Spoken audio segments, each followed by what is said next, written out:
we've got some words He where would it's open like his you talks have by someone explaining like how he thing, came from a it is family bad of public thing, you're not a bad person, but servants, just using that how word his could feel father like had a been a military collateral officer damage to people. who worked on the And then there's other Manhattan categories Project. of words. So like if I say that like Then he would this reveal person's to like those they're present the stupid fucking fingers Republican, missing from his right? left There's probably hand, some Republicans that relating how he had aren't lost dumb, them but I whilst don't want fighting to to be called out regain like that. control of a Like, are secret those types of military phrases that you think installation should be completely from removed? extraterrestrial I'm curious. So attackers. this completely removed. Schneider would Just so hold we're up bizarre-looking clear, metals and I'm not afraid of minerals, censorship. claiming Oh that no, they I'm were not even talking about. products I'm of just personally like experiments emotional. which had been Like kept remove is hidden not from a the word. American Like people. I care about.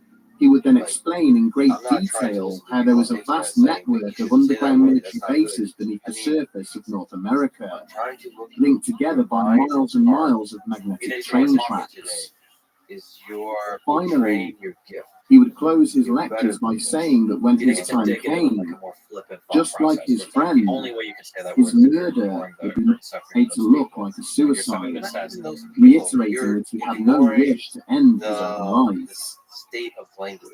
Because I Less think than a you're year getting to the point that later, it's not about a single word. It's the about like impassioned public speaker would music. indeed be And found I dead just in feel his like there's apartment.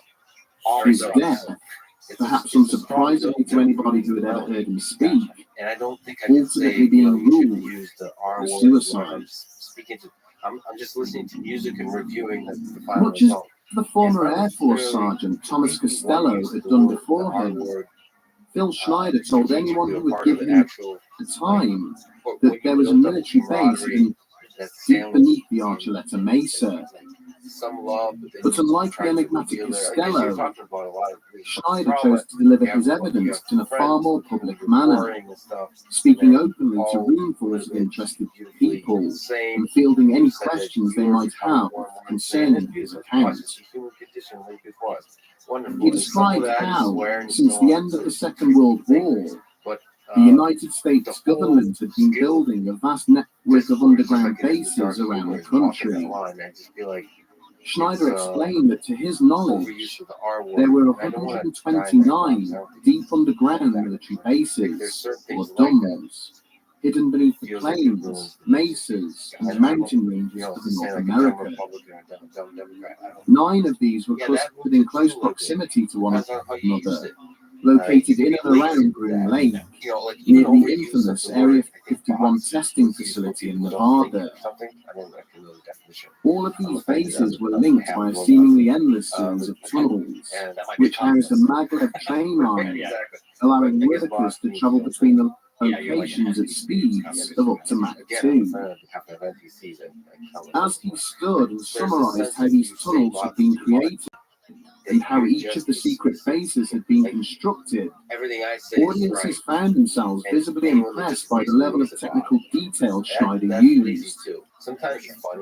Having listed his credentials as a geologist and structural engineer, he related how he had been brought onto the project to assist with the complicated and advanced construction methods being used. The maglev tunnels had not been drilled or blasted through the ground, but had instead been created using laser technology that vitrified and melted its way through the previously impenetrable rock. In order to create each base, 4 gaping holes were bored deep into the earth. Each separate floor was then blasted out of the rock before being linked up to these 4 gigantic corner shafts. And it was amidst the construction of one facility in New Mexico during the late 1970s that Phil Schneider became an unwitting participant in what would become known as the Dulce War. That might be listening to this. Schneider maintained that in August of 1979, construction on the Dulce base had begun to fall behind schedule due to issues relating to the drilling of one of the corner columns. The facility was being tunneled out beneath the southwest corner of the Archuleta Mesa, but every time the drilling team had attempted to pass a certain depth, they found that their machinery was mysteriously failing. In an effort to discover what was frustrating the drilling operation, Schneider and the Green Beret bodyguard had been lowered into the incomplete shaft via a crane.